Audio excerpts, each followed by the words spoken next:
रात्र खूप गडद होती. पावसाच्या सरी शांतपणे पडत होत्या. रेल्वे स्टेशनच्या एका बाकावर एक तरुण शांतपणे बसला होता. त्याच्या डोळ्यांत झोप नव्हती, फक्त आठवणी होत्या. हातात त्याने एक जुना फिकट झालेला फोटो घट्ट धरला होता. त्या फोटोमध्ये एक हसरी आई आपल्या छोट्या मुलाला मिठी मारून उभी होती. तो तरुण हळू आवाजात म्हणाला, "आई, तू कुठे असशील? एकदा तरी भेट." त्या क्षणी त्याच्या मनात लहानपणाच्या आठवणी जाग्या झाल्या. तो लहान असताना त्याचं जग म्हणजे त्याची आई.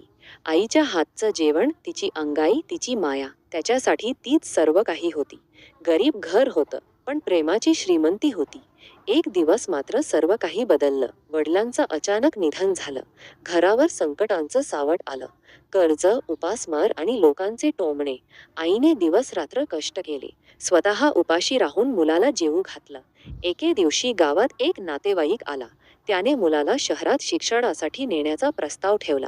आईच्या डोळ्यांत अश्रू होते, पण मुलाचं भविष्य उज्ज्वल व्हावं म्हणून तिने कठोर निर्णय घेतला. निघताना आईने मुलाला घट्ट मिठी मारली आणि म्हणाली, "बाळा, कितीही मोठा झालास तरी तुझी आई तुला रोज आठवेल. एक दिवस नक्की परत ये." मुलगा रडत रडत निघून गेला. शहरात शिक्षण, नोकरी, संघर्ष. दिवस वर्षांत बदलले. सुरुवातीला काही पत्र आली, मग पत्र बंद झाली. गाव बदललं, पत्ते बदलले आणि काळाने दोघांमध्ये मोठं अंतर निर्माण केलं. वर्षानुवर्षे त्या मुलाने स्वतःला कामात झोकून दिलं. पैसा मिळाला, घर मिळालं, मान सन्मान मिळाला, पण मनात एक रिकामी जागा कायम राहिली, आईची. एका दिवशी त्याला जुनी पेटी साफ करताना तोच फिकट झालेला फोटो सापडला. फोटोच्या मागे आईच्या हस्ताक्षरात एक वाक्य लिहिलेलं होतं, "माझा मुलगा एक दिवस नक्की परत येईल." हे वाचताच त्याच्या डोळ्यांत अश्रू आले. त्या रात्री त्याने एक निर्णय घेतला, "मी आईला शोधणार, कितीही वर्षे झाली असली तरी." दुसऱ्या दिवशी तो आपल्या जुन्या गावाकडे निघाला. रेल्वेच्या खिडकीतून बाहेर पाहताना प्रत्येक दृश्य त्याला बालपणात घेऊन जात होतं. गावाजवळ पोहोचल्यावर त्याचं हृदय जोराने धडधडू लागलं. पण त्याला माहीत नव्हतं, गावात त्याची वाट पाहत होती अशी एक गोष्ट, जी त्याचं संपूर्ण आयुष्य बदलून टाकणार होती. गावाच्या वेशीवर पाऊल ठेवताच त्याच्या मनात हजारो आठवणी जाग्या झाल्या. ज्या रस्त्यावरून तो लहानपणी धावत जायचा, तेच रस्ते आज ओस पडले होते. काही जुनी झाडं अजूनही तशीच उभी होती, पण गाव मात्र खूप बदललं होतं. तो थरथरत्या पावलांनी आपल्या जुन्या घराकडे गेला. जिथे एकेकाळी त्याचं छोटंसं कौलारू घर होतं, तिथे आता फक्त मोडकळीस आलेल्या भिंती उभ्या होत्या. अंगणात उगवलेलं गवत पाहून त्याचे डोळे पाणावले. तो हळूच त्या जागेवर बसला आणि माती हातात घेत म्हणाला, "आई, मी परत आलोय." तेवढ्यात एक वृद्ध आजोबा तिकडे आले. त्यांनी त्याच्याकडे बारकाईने पाहिलं आणि विचारलं, "बाळा, तू गडू आहेस का?" तो आश्चर्यचकित झाला. "हो, पण तुम्ही मला ओळखलत?" आजोबा हसले. "अरे, तू लहान असताना मी तुला रोज खेळताना पाहायचो. तुझी आई तुझ्याबद्दल नेहमी बोलायची." हे ऐकताच त्याच्या डोळ्यांत पुन्हा अश्रू आले. त्याने घाईघाईने विचारलं, "माझी आई कुठे आहे? ती ठीक आहे ना?" आजोबा काही क्षण शांत राहिले. त्यांच्या चेहऱ्यावर दुःख स्पष्ट दिसत होतं. ते म्हणाले, "तुझी आई अनेक वर्ष रोज गावाच्या बसस्थानकात यायची. प्रत्येक बस थांबली की ती उतरलेल्या प्रत्येक प्रवाशाकडे आशेने पाहायची.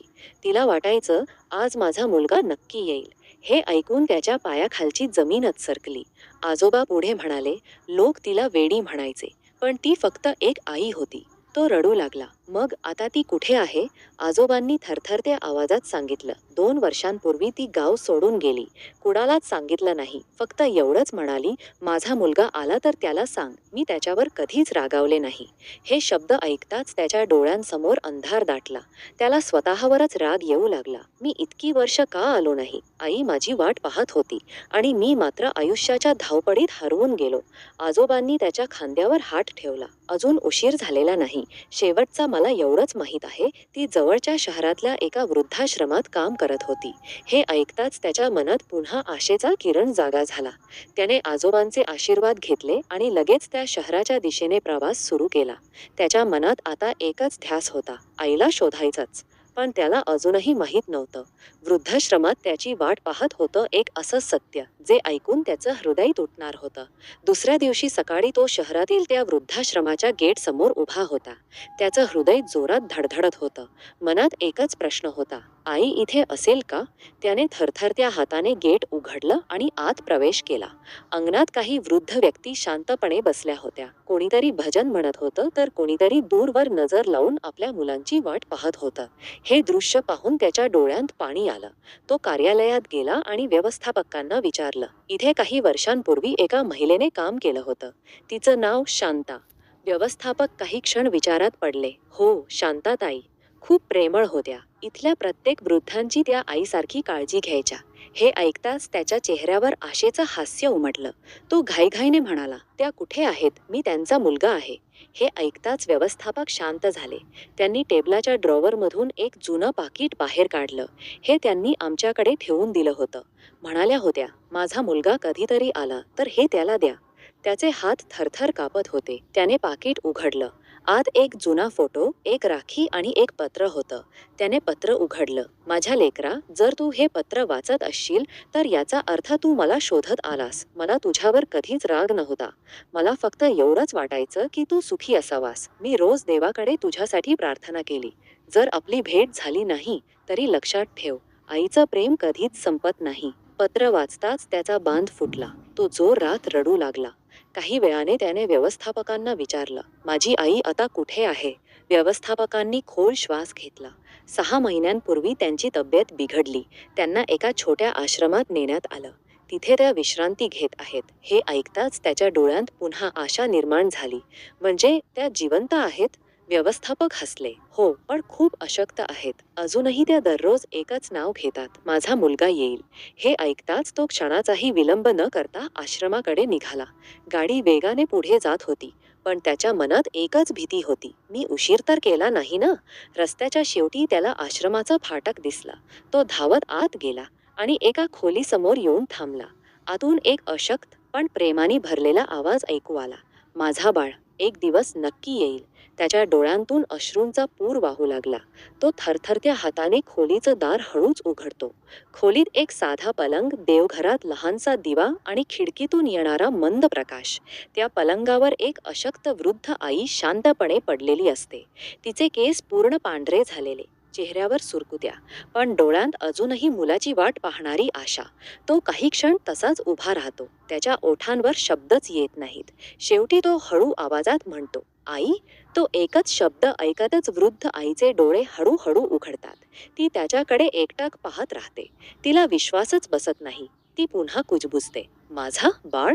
तो धावत तिच्या जवळ जातो. तिच्या पायांवर डोकं ठेवून मोठ्याने रडू लागतो, आई मला माफ कर. मी खूप उशीर केला. आईच्या थरथरणाऱ्या हातांनी त्याच्या डोक्यावरून मायेने हात फिरवला. ती हसत म्हणाली, वेड्या, आई आपल्या लेकरावर कधी रागावत नसते. हे ऐकताच खोलीत उपस्थित प्रत्येकाच्या डोळ्यांत पाणी आलं. आईने त्याचा चेहरा दोन्ही हातांनी धरला. तू किती मोठा झालास रे, पण माझ्यासाठी अजूनही तोच लहान बाळ आहेस.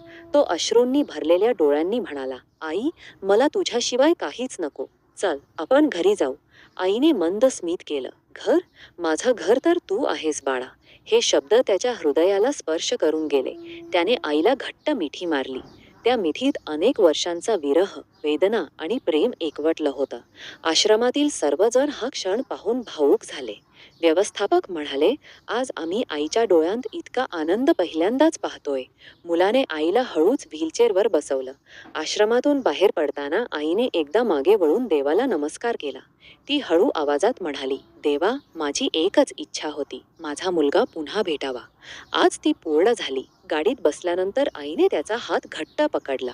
जणू तिला पुन्हा त्याला गमवायचं नव्हतं. पण त्यांना अजूनही माहीत नव्हतं, नियतीने त्यांच्या आयुष्यात अजून एक मोठी परीक्षा ठेवली होती. आई आणि मुलगा अनेक वर्षांनंतर एकत्र प्रवास करत होते. गाडीच्या खिडकीतून येणारा गार वारा आईच्या चेहऱ्यावर पडत होता. ती शांतपणे आपल्या मुलाकडे पाहत होती, जणू हरवलेलं आयुष्य पुन्हा तिला मिळालं होतं. आई हसून म्हणाली, बाळा, आज मला काहीच नको. देवाने माझी सर्वात मोठी इच्छा पूर्ण केली.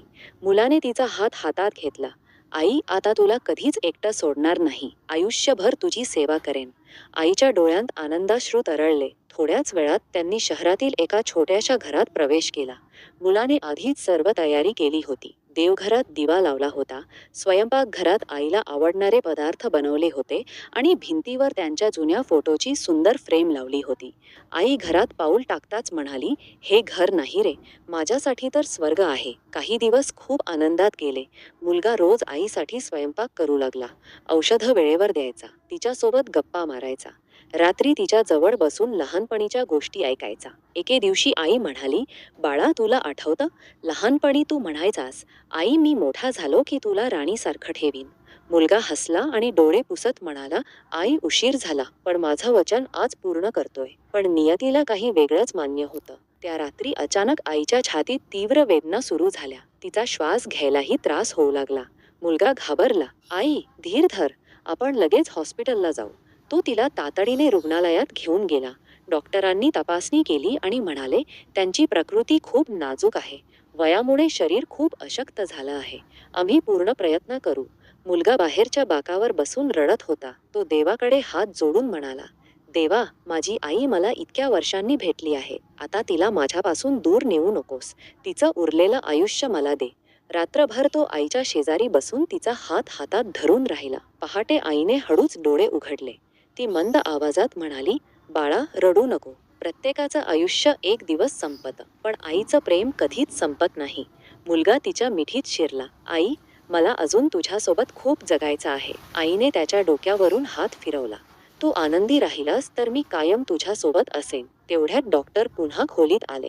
त्यांच्या चेहऱ्यावरचं गंभीर भाव पाहून मुलाचं हृदय धडधडू लागलं.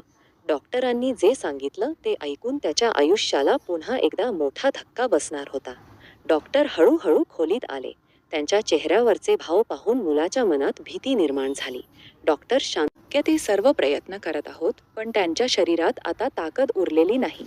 तुम्ही त्यांच्यासोबत जितका वेळ घालवू शकता तितका घालवा. हे ऐकताच मुलाच्या डोळ्यांतून अश्रूंचा बांध फुटला. तो आईजवळ जाऊन तिचा हात हातात घेत म्हणाला, "आई, मला अजून खूप काही सांगायचं आहे. मी तुझ्यासोबत घालवलेली ही काही दिवसांची साथ माझ्यासाठी संपूर्ण आयुष्यापेक्षा मोठी आहे." आईने हलकेच डोळे उघडले. तिने मुलाच्या चेहऱ्यावर हात ठेवला आणि हसत म्हणाली, "बाळा, आयुष्याची लांबी महत्वाची नसते. त्यातलं प्रेम महत्वाचं असतं." मुलगा रडत म्हणाला, "मला माफ कर आई, मी तुझी इतकी वर्ष वाट पाहायला लावली." आईने डोकं हलवलं. आईच्या मनात लेकरासाठी राग नसतो, फक्त आशीर्वाद असतात. थोडा वेळ शांतता पसरली. खिडकीतून सकाळचे सूर्यकिरण खोलीत आले. आईने देवाकडे पाहत हात जोडले. "देवा, माझ्या मुलाला सुखी ठेव. त्याच्या आयुष्यात कधीच दुःख येऊ देऊ नकोस." तिने शेवटच्यांदा मुलाचा हात घट्ट पकडला. "बाळा, एक वचन दे." "काय आई?" "जगात कोणतीही आई एकटी पडू देऊ नकोस. ज्या वृद्धांना त्यांची मुलं विसरली आहेत, त्यांच्यासाठी तू मुलगा बन." मुलगा अश्रूंनी भरलेल्या डोळ्यांनी म्हणाला, "आई, मी वचन देतो."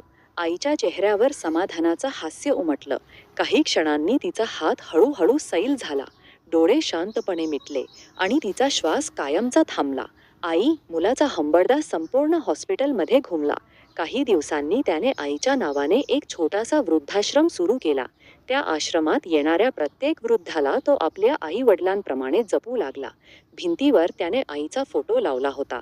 दररोज सकाळी तो त्या फोटोसमोर दिवा लावत म्हणायचा, "आई, तू शरीराने माझ्यासोबत नाहीस, पण तुझे संस्कार आणि तुझं प्रेम माझ्या प्रत्येक श्वासात आहे." वर्षानुवर्षे तो वृद्धाश्रम अनेक निराधार आई वडिलांचा आधार बनला.